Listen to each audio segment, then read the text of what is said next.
2014ஆம் ஆண்டு ஜனவரி 4ஆம் தேதி பத்திரிகையாளர் சந்திப்பு நடக்குது. இறுதியாக அவர் பதவி வகித்த காலத்தில், பிரதமராக பதவி வகித்த காலத்தில் நடந்த இறுதியான பத்திரிகையாளர் சந்திப்பு. சமகால ஊடகங்களை விட வரலாறு என்னை கருணையோடு நடத்தும் அப்படின்னு குறிப்பிட்டிருக்கிறார்.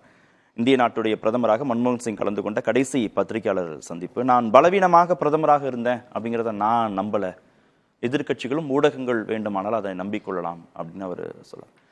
அந்த அளவுக்கு விமர்சனத்திற்கு உள்ளான திரு மன்மோகன் சிங் அவருடைய மறைவுக்கு பிறகு இவ்வளவு புகழாரம் சூட்டப்படுகிறார், கட்சி மாற்றங்களை கடந்து அரவணைத்துக் கொள்ளப்படுகிறார் அப்படின்னா முரண்பாடுகள் இவங்க கிட்ட தான் இருந்திருக்கு, அப்படித்தானே? அதுதான் அவருடைய அந்த ஸ்டேட்மெண்ட். அதுதான் மாபெரும் கோட்டாக இன்று முழுவதும் கையாளப்படுகின்ற அந்த கோட்டு நீங்க சொன்னதுதான். அதாவது இன்றைய ஊடகங்களும் எதிர்கட்சிகளும், இன்றைய ஊடகங்களையும் எதிர்கட்சிகளையும் விட வரலாறு என்னை அன்பாக நடத்தும் அப்படின்னு அவர், கருணையாகவும் கண்ணியமாகவும் அன்பாகவும் கண்ணியமாகவும் நடத்தும் அப்படின்னு அவர் சொன்னதுதான் இன்றைக்கு கரெக்டா நடந்துகிட்டு இருக்குது. ஊடகங்கள் அவரிடத்துல பாரபட்சமாக நடந்து கொண்டன அப்படிங்கிறது தான் இப்போது யோசிச்சு பார்த்தா நானும் அப்படித்தான் நினைக்கிறேன். அதே சமயம் முனைவர் சபாபதி மோகன் சொன்ன விஷயத்தை நானும் வழிமொழிய விரும்புகிறேன். அதாவது பரபரப்புக்கு தேனி போடுவதற்கான ஒரு பேசுபொருளை எடுப்பதற்கான வாய்ப்பு இருந்தாலும், அல்லது மலிவான அரசியல் உத்திகளை ஸ்லாகித்து பேசுவதற்கு ஒரு வாய்ப்பு கொடுக்கிற வாய்ப்பு இருந்தாலும், அந்த இரண்டையும் தள்ளி வச்சுட்டு நீங்க மன்மோகன் சிங்க்கு அஞ்சலி செலுத்தும் விதமாக இந்த நிகழ்ச்சியை வடிவமைத்துக் கொண்டதை பாராட்டுக்குரிய நிகழ்வாக நான் பார்க்கிறேன். அதற்கு என்னுடைய வாழ்த்துக்களையும் பாராட்டுதலையும் முதல்ல தெரிவித்துக் கொள்கிறேன்.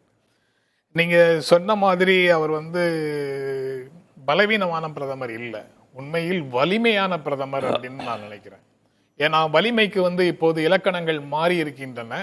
அதை வலிமை என்று ஒரு ஆண் வலிமையோடு, ஆண் உணர்வோடு எல்லாரையும் நசுக்குவதற்கு பெயர் வலிமை அப்படிங்கிற மாதிரி வலிமைக்கு புதிய வரையறைகளை உருவாக்கி இருக்கக்கூடிய ஒரு காலகட்டத்தில் அவருக்கு முன்னால மதவாதம் மேலோங்கி இருந்த ஒரு ஆட்சி, அவருக்கு பின்னால மதவாதம் மேலோங்கி இருந்த ஆட்சி, இந்த இரண்டுக்கும் இடையில மிக நெருக்கடியான ஒரு பொருளாதார நெருக்கடி மிகுந்த ஒரு காலகட்டத்தில் 10 ஆண்டுகள் மன்மோகன் சிங் பிரதமராக இருந்தார். எண்ணெய் விலை ஏறி இருக்கக்கூடிய நேரம், உலகத்துல பொருளாதார சரிவு மிகுந்திருந்த நேரம்,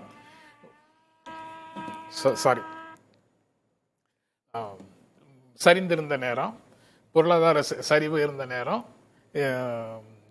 இடதுசாரி தன்மை கொண்ட கூட்டணி கட்சிகளை சமாளிக்க வேண்டிய இடம், அறுதி பெரும்பான்மையும் அவர் இடத்துல இல்ல, சமூக நீதி சமத்துவம் போன்ற கொள்கைகளை கொண்ட இடதுசாரி கட்சிகளை கூட்டணியில் வைத்து சமாளிக்க வேண்டிய நேரம். இது எல்லாத்தையும் சமாளித்து கொண்டு கருத்தொற்றுமையோடு தன்னுடைய ஒவ்வொரு திட்டத்தையும் செயல்படுத்தினார் அப்படிங்கிறது சம்திங் ரிமார்க்கபிள். ஒரு மிகப்பெரிய தலைமை பண்பை வெளிப்படுத்தக்கூடிய விஷயமாக நான் அதை பார்க்கிறேன். மௌனமாக இருந்தார், அதுதான் பலவீனத்தின் குறியீடாக அப்போ பார்க்கப்பட்டது, விமர்சிக்கப்பட்டது. திரு மன்மோகன் சிங் மௌனமாக இருந்தார் அப்படின்னு சொல்றாங்க. மௌனமாக இருந்தார், பலவீனமான பிரதமர், செயல்படாத பிரதமர் அப்படின்னு உள்ளூர் ஊடகங்கள், பேசாத பிரதமர், செயல்படாத பிரதமர், பேசாத பிரதமர், பேசாத பிரதமர். ஆனா பேசாத பிரதமர்லாம் சொன்னாங்கல்ல ஊடகம். ஆனா எவ்வளவு ஊடகவியலாளர்களோடையும் ஊடகங்களோடையும் அவருடைய அந்த 10 ஆண்டு காலத்துல அவர் பேசி இருக்கிறாரு. பேசாத பிரதமர்கள் இருந்திருக்காங்க. ஆனா அவர்களுக்கெல்லாம் அந்த பட்டங்கள் வரல. ஆனா ஏராளமான முறை செய்தியாளர்களோடு சந்தித்துக் கொண்டிருந்த ஒரு பிரதமரை பேசாத பிரதமர் என்று ஊடகங்களே சொன்ன ஒரு அவலமான காட்சியையும், வெளிநாட்டுக்கு போனாலும் செய்தியாளர்களை விமானத்தில் அழைச்சிட்டு போவாரு, விமானத்திலேயே பேட்டி கொடுப்பாரு, ஃப்ரெண்ட்லி பிரைம் மினிஸ்டர் அப்படிங்கிற மாதிரி இருந்தவர் தான் அவரு.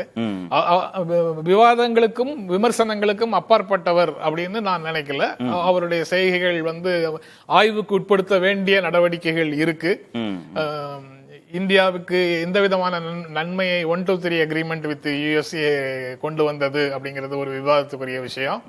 அவருடைய LPG லிபரலைசேஷன், பிரைவேடைசேஷன், குளோபலைசேஷன் கூட இந்த 30 ஆண்டுகள் அல்லது 50 ஆண்டுகள், கிட்டத்தட்ட 40 ஆண்டுகள், இந்த 40 ஆண்டுகளுக்கு பிறகு அதனுடைய உண்மையான விளைவுகள் என்ன என்பதை பற்றி ஒரு தீவிரமான ஆய்வை இந்தியா செய்திருக்கிறதா அப்படிங்கிற கேள்வியும் அதுல இருக்கு.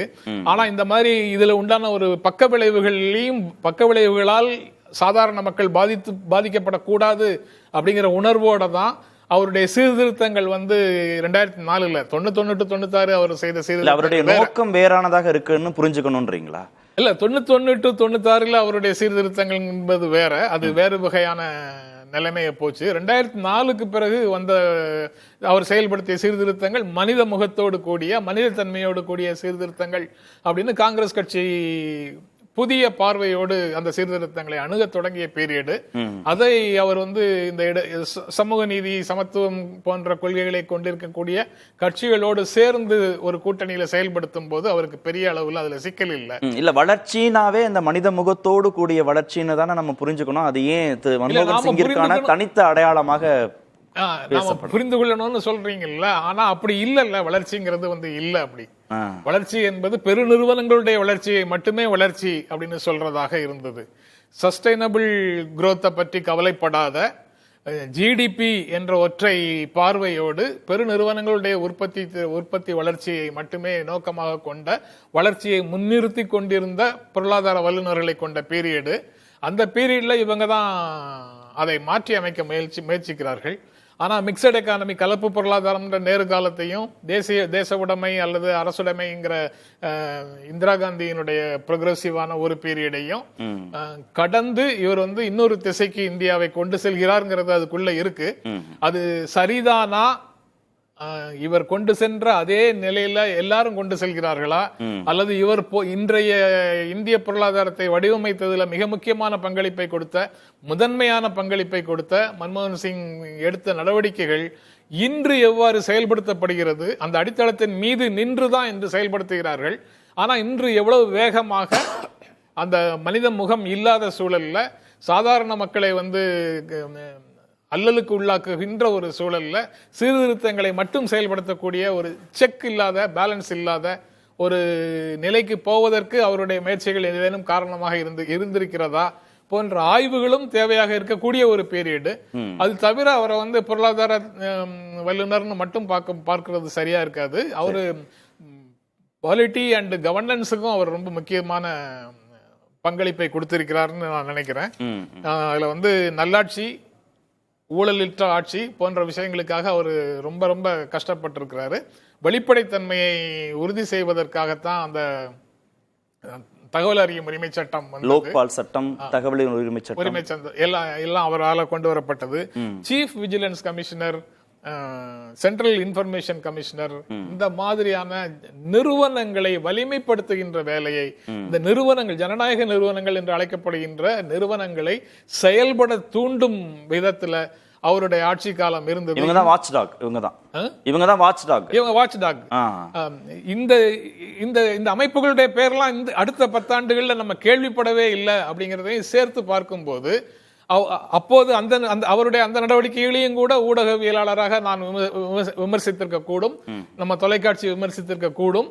ஆனால் இன்று பார்க்கும்போது அவர் காலத்துல அவர் எடுத்த நடவடிக்கைகள் எல்லாமே மிகவும் அட்வான்ஸ்டா இருக்கு. ஜனநாயகத்தை செழுமைப்படுத்தக்கூடிய விதத்துல வெளிப்படைத்தன்மை புரிந்து கொள்ள முடியுது.